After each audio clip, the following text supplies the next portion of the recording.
Dr. Narayana Group of Institutions and iCreate Degree College 100% placement. మీ భవిష్యత్తుకి మాది భరోసా. Welcome to I dream think again. నేను ఉదయశ్రీ.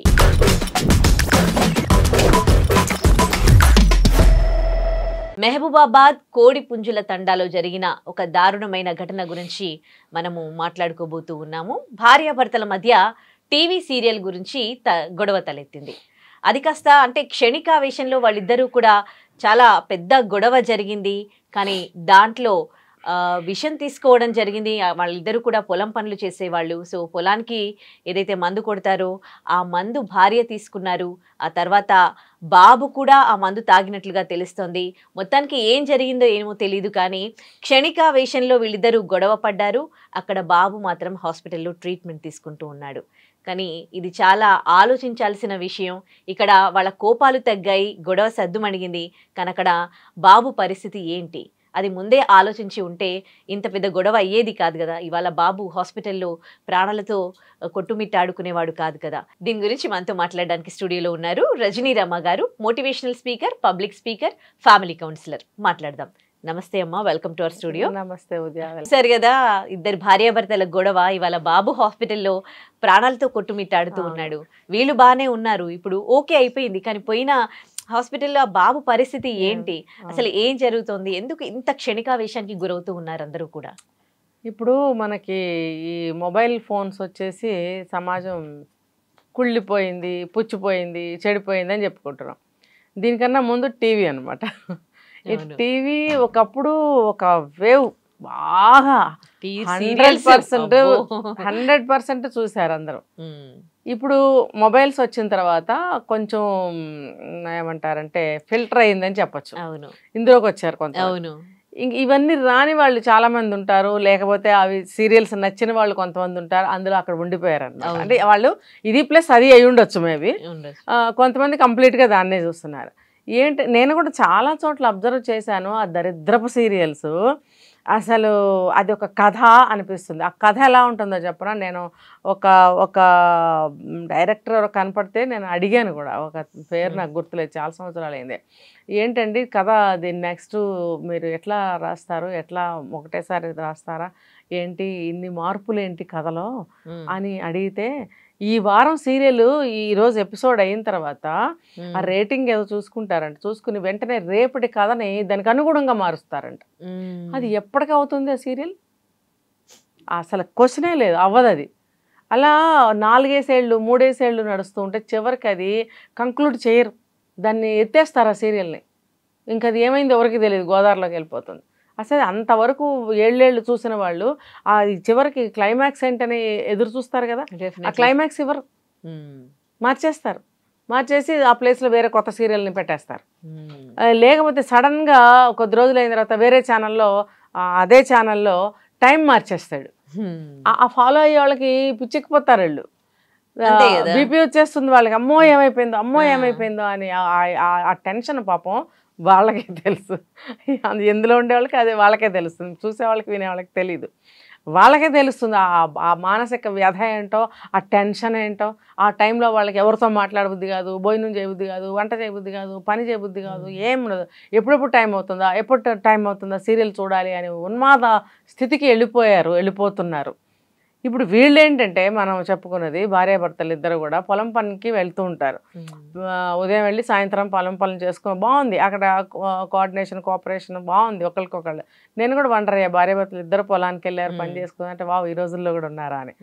సరే చక్కగా వెళ్ళారు, పని చేసుకున్నారు, పురుగుల మందంతా కొట్టారంట, వచ్చిన తర్వాత ప్రాణాలు ఎలా ఉంటాయంటే అలసిపోతారు, ఇద్దరూ అలసిపోతారు. పిల్లలుంటే పాపం వాళ్ళు ఆవరమంటే ఎదురు చూస్తారు అన్నం కావాలని. మరి అట్లాంటి పరిస్థితుల్లో సీరియల్ చూడటం అనేది ఎంతవరకు సబబు? అది ఈ రోజు ఒక్కటే కాదు, వాడు ప్రతిరోజు చూస్తుందిగా. చూడబట్టే ఇవాళ కూడా ఫాలో కోసం కూర్చుంది, నిన్నటిది ఏమైందా అని కూర్చుంది. అయితే అతను ఏం చేశాడు, ఆకలి తొందరగా అన్నం పెట్టిన సహజంగా మగవాళ్ళు అంటారు కదా, పెడుతున్నా అంటే పోయేది కదా.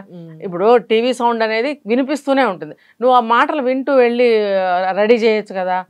తనేముంది, అలసిపోయినందువల్లనో ఆ బిట్ మిస్ అవుతామనో బ్రేక్ వచ్చినప్పుడు పెడతాను అందంట. అంటే అతను అడగటము బాగానే ఉంది, ఈవిడ సమాధానం చెప్పడం కూడా పర్లేదు, కొంచెం సబబుగానే ఉంది అనిపించింది. నేను పెట్టను, సీరియల్ అయ్యే వరకు పెట్టను అని అనలేదు. బ్రేక్ ఎవ్రీ 5 minutesకో 10 minutesకో వస్తుంది కదా.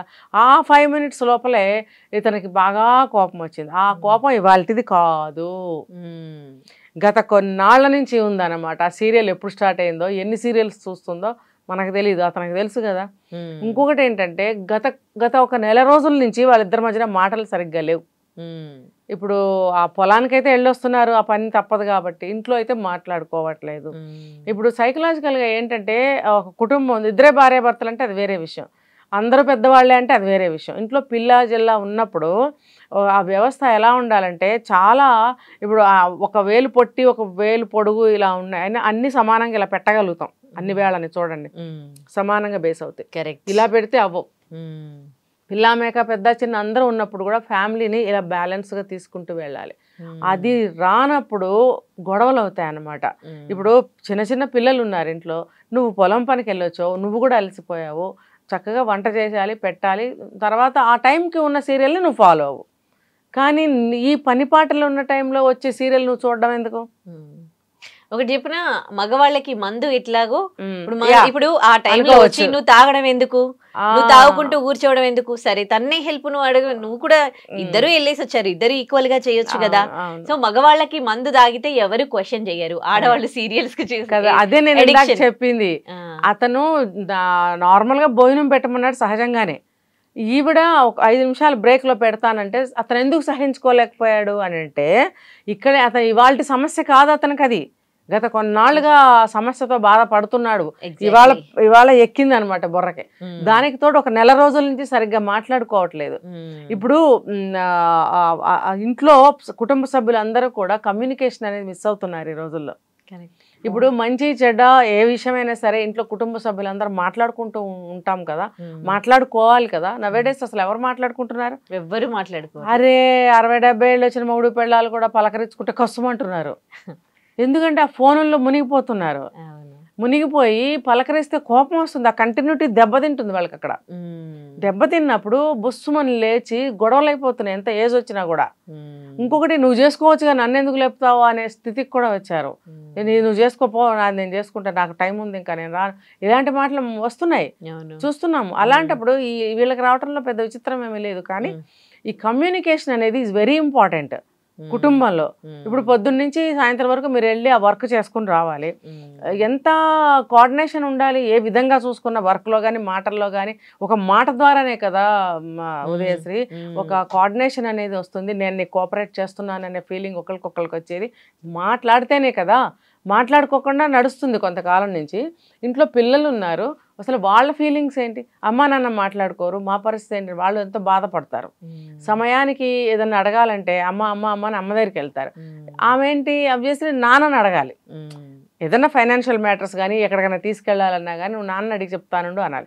కానీ అక్కడ ఆవిడకి ఆ స్థితి లేదు, నాన్నని అడిగి ఎలా చెప్తుంది? వాళ్ళే మాట్లాడుకోకపోతే ఆ పిల్లవాడికి అది ఎంత నరకంగా ఉంటుంది. అరే నాకు ఇప్పుడు బుక్ కావాలి, లేకపోతే ఏదైనా ఒక మెటీరియల్ కావాలి చదువు సంబంధించింది, ఇప్పుడు అమ్మకి చెప్తే అమ్మ నాన్నకి చెప్పాలి. డైరెక్ట్గా నాన్నకి చెప్పే స్థితి ఉండదు, భయపడతారు, నాన్న అంటే కొంచెం భయపడతారు. ఇంకా ఇలాంటి గొడవలు ఉన్నప్పుడు నాన్నని డైరెక్ట్గా అడిగే ధైర్యం అసలే ఉండదు. అమ్మాయి ఏదో ఒకటి దారి చేస్తుందని చెప్పి అమ్మనే అడుగుతారు. ఆమె అడగాలంటే కూడా ఆత్మాభిమానమో ఈగోసో ఏవో అడ్డం వచ్చి ఆవిడ కూడా అడగదన్నమాట. అప్పుడు ఆ పిల్లవాడి పరిస్థితి ఏంటి? ఇప్పుడు చీమ ఈగ ఒక టీ కప్పులో పడితే దానికి అది పెద్ద తుఫాను కదా, మనకు ఒక గుక్క టీ అది. అలాగే పిల్లవాడికి టీ కప్పులో తుఫాన్ లానే ఉంటుంది వాడి చిన్న సమస్య. బాగా చెప్పారు. అది తల్లిదండ్రులు అర్థం చేసుకోవాలి, వాళ్ళే అర్థం చేసుకోవాలి. ఎవరికి కావాలి? ఇంకా ఇది కమ్యూనికేషన్స్ లేకపోవడం వల్ల కూడా ఇంట్లో అన్రెస్ట్, కోపాలు, సహించలేనితనము ఇవన్నీ వస్తున్నాయి అన్నమాట. ఏదో మాట్లాడుకుంటూ ఉన్న సమయాల్లో అయితే ఏముండదు. వీళ్ళు మాట్లాడుకోవటం మానేసిన తర్వాత ఎలాంటి చేష్టలు ఇంట్లో జరిగితే వాళ్ళకి కిర్రెక్కిపోతారనమాట. ఇంకా బీపీ పెరుగుతుంది వాళ్ళకి, దీనికి ఇంత నిర్లక్ష్యమా, లెక్క చేయకుండా టీవీ చూసుకుంటుంది, భోజనం పెట్టకుండా అనేది కోపం పెరిగిపోయింది. ఈమెకేమైంది, నేను ఒక 5 నిమిషాలు అన్నాను కదా, అరుస్తాడేంటి, ఆగలేడా అని అరుస్తాడేంటి అని కూడా అప్పటికి ఇంకా అరుపులు స్టార్ట్ కాల. నేను 5 నిమిషాలే కదా, నేను వచ్చి పెట్టేస్తానులే, ఆగుతాడులే అనుకుంది. ఇతనికి అక్కడ 5 నిమిషాల్లోనే కోపం వచ్చింది. కోపం వచ్చి తిట్టడము అరవటం జరిగింది. ఆవిడ ఏం చెప్తుంది, కొట్టాడని చెప్తుంది. అబ్వియస్లీ కోపతాపాలు ఉన్నప్పుడు ఆ కేటగిరీ మనుషులు కొట్టుకునే మాట్లాడుకుంటారు. నన్ను కొడతావా అని చెప్పి ఇమ్మీడియట్గా వెళ్ళిపోయి బావిలో దూకపోయింది. దూకపోయినప్పుడు ఏమైంది, గబుక్కన ఏదో ఒకటి గ్రిప్ పట్టుకుంటారు కదా, చెయ్యో కాలో కొంగో జుట్టో ఏదో ఒకటి పట్టుకుంటారు. ఇతను ఏం చేశాడు, గబుక్కన జుట్టే పట్టుకున్నాడు. పట్టుకుని అట్లానే స్పీడ్గా ఇంట్లోకి లాక్కొచ్చాడు. ఎందుకు, మళ్ళీ దూకుతుందేమో, లోపలికి లాక్కు రావాలి అనే ఇంటెన్షన్తోనే అతను లాక్కొచ్చి ఉంటాడు. లాక్కొచ్చిన తర్వాత అక్కడ ఎక్కువైపోయింది వీళ్ళకి.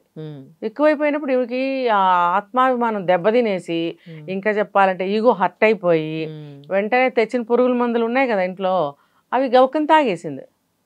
తాగేసాడు. పిల్లవాడు బెదిరిపోయి పిల్లాడికి ఇచ్చిందో, పిల్లాడే లాక్కుని తాగాడని ఆవిడ చెప్తుంది. ఆ విషయంలో తనే ఇచ్చిందో. తండ్రి స్టేట్మెంట్లో ఏం చెప్తున్నాడంటే, లేదు తను తాగి పిల్లాడికి 2 మూతలు ఇచ్చింది అని చెప్తున్నాడు. ఏమైనా అది ఇంత తగిలితేనే ఇంత పాయిజన్ అది, మరి మనుషులు తాగితే ఏమైపోతారు, దట్టు చిన్న పిల్లాడు, వాడు చావు బతుకుల్లో ఉన్నాడు. ఈవిడేమో కొంచెం ట్రీట్మెంట్ తీసుకుని బయటకు వచ్చింది. ఇప్పుడు ఏమైంది, ఆవిడకేమో కోపం తగ్గింది, ఈయనకేమో ఆవేశం తగ్గింది, తప్పు తెలుసుకున్నారు. కానీ ఏం జరగబోతుంది ఇప్పుడు, పిల్లవాడు బతుకుతాడా బ్రతకడా? ఇప్పుడు పాత సినిమాల్లో చూపిస్తారు, పిల్లల కోసం వాళ్ళ కోపతాపాలు పంతాలన్నీ మానుకుని పిల్లల కోసం ఒకటైపోయినట్టు పాత సినిమాల్లో బాగా చూపించేవారు కదా. మరి అది జరగాలి. ఇప్పుడు పిల్లలు పుట్టారు, మనం కంటేనే పుట్టారు, వాళ్ళ కోసం పిల్లలకి ఎప్పుడైనా సరే అమ్మ కావాలా నాన్న కావాలంటే ఇద్దరు కావాలంటారు. కావాలి కదా. ఇప్పుడు మనకైనా మనల్ని అడిగితే మనం ఏం చెప్తాము, మాకు ఇద్దరు కావాలంటామా అనమా? ఎంత వయసు వచ్చినా పిల్లలకి అమ్మా నాన్న ఇద్దరు కావాలి. మరి అలాంటప్పుడు మీరు ఇద్దరు పిల్లల కోసం బ్రతకాలి. పిల్లలు బెంగ పెట్టుకుంటారు, వాళ్ళకి లైఫ్ ఏముంది, ఇంకా అమ్మా నాన్న విడివిడిగా ఉంటే వాళ్ళకి ఏం జరగవు. కాబట్టి మనం కావాలంటే పిల్లలు పుట్టారు, కానీ వాళ్ళు అడిగి మనల్ని కలలేదు. అలాంటప్పుడు మనం ఇద్దరం ఒక తాటి మీద నడవాలి అనే బుద్ధి జ్ఞానం తల్లిదండ్రులు ఇద్దరికీ ఉండాలి. అది లేనప్పుడు ఏమవుతుందంటే ఇలాంటివి జరుగుతాయి. ఆ సమయంలో టీవీ చూడడం ఎందుకు, ఈయన అడిగితే మరి కొట్లాట చేసుకోవడం ఎందుకు? ముఖ్యంగా కమ్యూనికేషన్ చాలా మిస్ అవుతున్నారు. నెల రోజుల నుంచి మాట్లాడుకోకపోవడం వల్లే కదా కోపాలు పెరిగాయి. ఎగ్జాక్ట్లీ. కాబట్టి కోపాలున్నా, ఏదైనా మిస్అండర్స్టాండింగ్స్ ఉన్నా మాట్లాడుకోవాలి. నీ వల్ల నేను సఫర్ అవుతున్నాను, నువ్వు మానుకో అని చెప్పు. అలాగే నువ్వు చెప్పుకోవాలి, ఇద్దరం చెప్పుకోవాలి. చెప్పుకుంటే ఏమవుతుందంటే ఖాళీగా ఉన్నప్పుడు కొంచెం ఆలోచిస్తారు. ఓ తను ఇలా చెప్పింది, నా వల్ల సఫర్ అవుతుందంట. అప్పుడు ఆ స్పాట్లో ఏం చెప్తారంటే, నీ వల్లే నేను సఫర్ అవుతున్నాను, నేను చాలా బాగా ఉన్నాను, నువ్వే తప్పులు చేస్తున్నావు, నీ వల్లే నేను సఫర్ అవుతున్నాను అని చెప్తారు. కానీ అంతరాత్మ అనేది ఒకటి ఉంటుంది. అది ఖాళీగా కూర్చున్నప్పుడు 2 నిమిషాలు మనం రీకలెక్ట్ చేసుకుంటే, జరిగిన డైలాగ్స్ కానీ ఆ సీన్స్ కానీ కళ్ళు మూసుకుని మనం రీకలెక్ట్ చేసుకుంటే, అక్కడ ప్రతి చిన్న అక్షరం కూడా మనకి తిరిగి గుర్తు చేస్తుంది.